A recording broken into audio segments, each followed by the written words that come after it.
সমঝোতায় গেলেও ইরানে হামলা চালাবে যুক্তরাষ্ট্র, এমন তথ্যই উঠে এসেছে একজন আন্তর্জাতিক রাজনৈতিক বিশ্লেষকের মুখ থেকে, যার ফলে মধ্যপ্রাচ্যে আবারও গর্জে উঠবে ইসরায়েল ও মার্কিন প্রশাসনের আগ্রাসন। এর আগে ইউরোপের একজন কূটনীতিক দাবি করেছিলেন, আগামী অক্টোবর মাসের মধ্যে ইরান পারমাণবিক ইস্যুতে যুক্তরাষ্ট্রের সাথে সমঝোতায় না গেলে ইসরায়েলের সহায়তায় তেহরানে হামলা চালাবে মার্কিন প্রশাসন। তার এমন দাবির পরই সতর্ক অবস্থানে রয়েছে ইরানের সর্বোচ্চ প্রতিরক্ষা বাহিনী IRGC।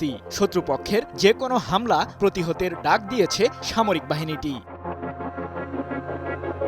পারমাণবিক ইস্যুতে ইরানের সাথে আলোচনায় বসতে সম্প্রতি দেশটির সর্বোচ্চ ধর্মীয় নেতা আয়াতুল্লাহ আলী খামেনিকে চিঠি পাঠান মার্কিন প্রেসিডেন্ট ডোনাল্ড ট্রাম্প। চিঠিতে যুক্তরাষ্ট্রের ৪৭তম প্রেসিডেন্ট, ফিলিস্তিনের স্বাধীনতাকামী সংগঠন হামাস ও ইয়েমেনের হুথি বিদ্রোহী সহ আঞ্চলিক সশস্ত্র গোষ্ঠীগুলোকে সমর্থন দেয়া বন্ধ করতে ইরানকে আহ্বান জানান। পাশাপাশি পারমাণবিক কর্মসূচি বন্ধ রাখতে হুমকির সুরে ট্রাম্প অনুরোধ জানান খামেনিকে। মার্কিন প্রশাসনের এই প্রস্তাব মেনে নিলে ইরানের প্রতি জারি হওয়া ট্রাম্পের বাণিজ্যিক নিষেধাজ্ঞা তুলে নেওয়ারও আশ্বাস দেয় হোয়াইট হাউস। কিন্তু যুক্তরাষ্ট্রের রাজনৈতিক অপকৌশলের ফাঁদে পা না দেওয়ার ঘোষণা দেন আয়াতুল্লাহ আলী খামেনি। এছাড়াও যুক্তরাষ্ট্রের যে কোনো হামলাকে প্রতিহত করারও হুঁশিয়ারি দেন তিনি।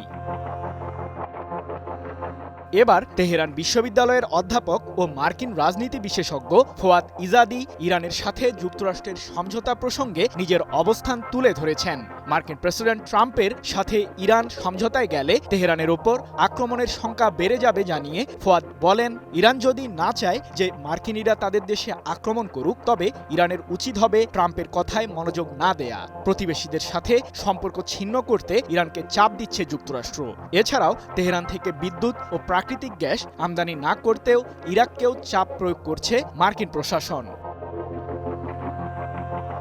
ফোয়াদ ইজাদির যুক্তি, মার্কিন প্রশাসনের চোখের আড়ালে ইরান যে ক্ষেপণাস্ত্র ও পারমাণবিক অস্ত্র তৈরির দিকে মনোযোগ দিয়েছে সেটা বন্ধ করতে চান প্রেসিডেন্ট ট্রাম্প। আর আমেরিকা এটি বন্ধ করতে সফল হলে দুর্বল হয়ে পড়বে ইরান, যার কারণে দেশটিতে আগ্রাসন চালাতে সুবিধা পাবে মার্কিন সামরিক বাহিনী। তবে তেহরান যদি শর্তগুলো মেনে না নেয়, তাহলে ইরানে কোনো ধরনের হামলা চালাবে না যুক্তরাষ্ট্র, কারণ এটি ওয়াশিংটনের জন্য অনেক ব্যয়বহুল একটি পদক্ষেপ হবে। এই রাজনৈতিক বিশেষজ্ঞের বরাতে 18 মার্চ এক প্রতিবেদনে বিষয়টি নিশ্চিত করেছে লন্ডন ভিত্তিক সংবাদ মাধ্যম ইরান ইন্টারন্যাশনাল।